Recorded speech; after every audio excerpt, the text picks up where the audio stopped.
Hi, I'm Alex Follett and this is the 8th episode of 51.5 Tips for a Beginner Property Investor. Today I'm going to talk about investing remotely, and I'm actually in Berlin visiting my friend, and I thought it would be very appropriate to talk about investing remotely while I'm here in Berlin. I live in High Wycombe, which is near London, and I invest in Liverpool, which is about 3 hours drive from High Wycombe. And I just want to talk about the reasons why I'm investing remotely.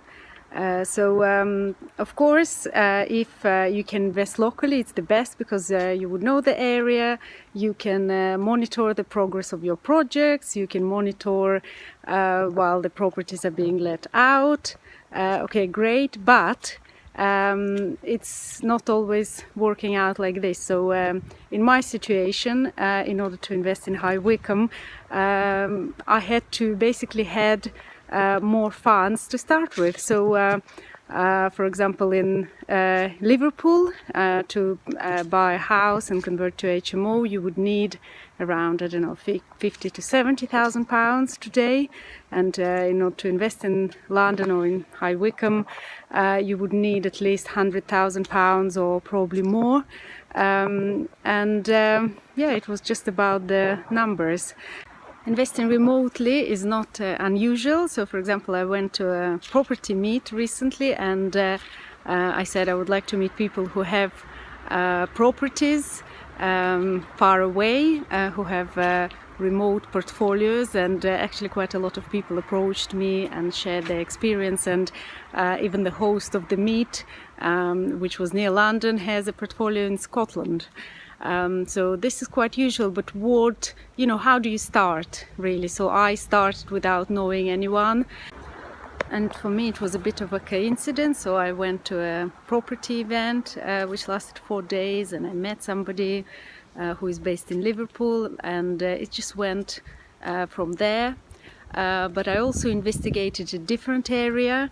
I went to the local property meet, and I've scheduled several viewings for that day, and I just had a map. I went to the property meet and I just asked local investors. I said, tell me which areas work best for which strategy, and people were really helpful. And I also met some people who source deals at that property event, those who are builders, those who manage HMOs.